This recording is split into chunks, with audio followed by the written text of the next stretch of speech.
Our guest of honor today is Malala Yousafzai. We saw in her remarkable story earlier in the video on the International Children's Peace Prize winners. Kids' Rights is proud to welcome back Malala to this prestigious venue, where she won the International Children's Peace Prize in 2013. After Malala won the Children's Peace Prize, she went on to win the Nobel Peace Prize in 2014 as the youngest winner in history. From a very young age, Malala has fought for girls' rights to education. With her organization, she empowers girls to achieve their potential, improving access to education for displaced children and refugee children from Syria has also been a high priority for Malala and something she fights for passionately. It is therefore even more special that she is here today to hand over the prize to this year's winner. Ladies and gentlemen, please give a warm welcome to Nobel Prize laureate and Children's Peace Prize winner, Malala Yousafzai.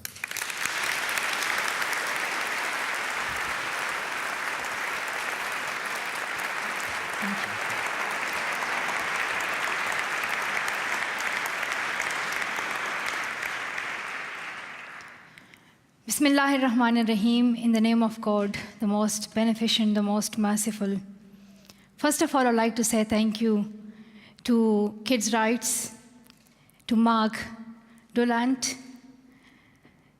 Kaylee, my dear friend, His Royal Highness, Prince Hussein, and everyone who's here today. Thank you so much.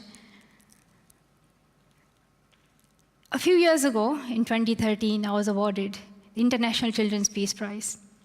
But I was nominated for it in 2011, actually. At that time, I was in Pakistan, and I was doing my activism for my right to education.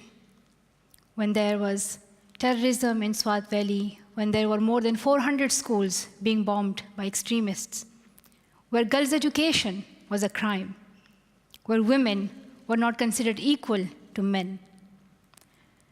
At that time when I spoke out, International Children's Peace Prize recognized me and I was nominated. I did not win the prize that year, but it gave me a voice. It gave me a bigger platform to highlight the issue on the national level, and the whole country celebrated it. And after that, when I got attacked and I continued my activism, I was awarded the prize in 2013. And I was so honored to see Kaylee then and receive it from her. And then later on, I won the Nobel Peace Prize, and I continued my activism. But what this award really meant to me was a support. I felt that I was not alone in this mission, that there were people who were standing with me and supporting me. The International Children's Peace Prize also comes with a prize, with the support, as was mentioned before, 100,000 euros. And with that money, so far, we have helped 30 orphans and 60 girls in their education.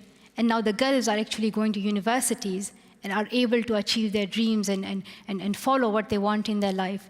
So through this support, we have actually changed the lives of so many children who otherwise would not have got the opportunity to study, to learn, and to achieve their dreams. So I want to thank the International Children's Peace Prize for all that you are doing, for your commitment, for your passion. And it's so good to see good people around when you see that there's a loss of hope in the world. When you watch a TV and you feel like everyone is bad and things are getting worse, and then you have good people.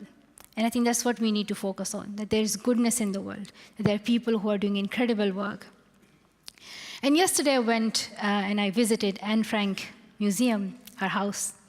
And it was the first time that I visited it. And I heard about Anne Frank when I was 11 years old, when I was writing my own blog. And someone told me that, you know, Malala, you're writing the blog, but there was this girl, and during Second World War, that time, she was writing a blog, she was writing her diary, her journal, and she wanted to tell her story to the world. And maybe one day, your story would be known to the world. And that moment, she just touched my heart. I realized that there was someone out there who actually changed the world through her voice, and so can I. And when I visited her house, it just reminded me that it was not just a story, it was real. all this happened. She was a girl, she was that was a family that went through all those difficulties during the war. They had no freedom. They had no safety. They really wanted to see sunshine. They did not even see that in that house. They wanted to see peace, which they were denied. And it just reminded me back what she went through and how she struggled. But also that there are many young people today who are working and who are standing up for their rights. Anne Frank is still alive, and there are many more Anne Franks out there who are speaking out. There's Kaylee, there's Mohammed. There are many more out there who are speaking out. And I'm so happy that we have these incredible young people who are believing in themselves and who are not stopping. And I have been campaigning, I have been traveling around the world, I have been meeting girls in Mexico, in Jordan and Lebanon, in the Syrian refugee camps. I have been meeting girls in Nigeria. And I have been traveling, and in all this travel, I have met incredible girls. One girl was Zainab. And she was a refugee who fled from 3 different countries in her life, from Yemen to Somalia and then to Egypt. And she had seen some of the worst things in her life that we cannot even imagine for a second. She saw her mother being killed in front of her. She was displaced. She had no hope where she was going. And then she ended up in the United States, and now she's studying, and she wants to be a human rights lawyer, and she's campaigning, she's speaking out. She's another Anne Frank. She's a role model. And then I met Sydney in Mexico, who battled child marriage in her indigenous community. She's now 16-year-old, she has a radio program, and now she's raising awareness in her community in Mexico, especially to the indigenous community, so she can fight against early child marriages. And then I met Amina, who is a campaigner, who is a young activist in Nigeria, from the northern region, where she's fighting against extremism. She's standing up and speaking out for girls' rights, where Boko Haram has been kidnapping many girls, and then we hear about the Chibok girls as well. So I met these amazing young girls, and then I also met a boy this year, a little young boy in my trip to Iraq. And I was in the northern part of Iraq, in Kurdistan region, and I visited a few refugee camps, and I met some Yazidi girls, and their stories were incredible, how they were standing up against all that violence and all those difficulties. And one girl was actually shot in her arm, and she had to travel for 9 hours, and she had to also stand up against child marriage when she left her family in her wedding dress on her wedding day. And just meeting all these incredible people in Iraq. And then I met this young little boy, and we were going through amusement park because I wanted to show them and spend time with them. And I knew that this child, who was only, 5 or 6 years old, that he does not know me, and I don't think he would even care who I am or whatever. But all he cared was that I was with him, and he was with me.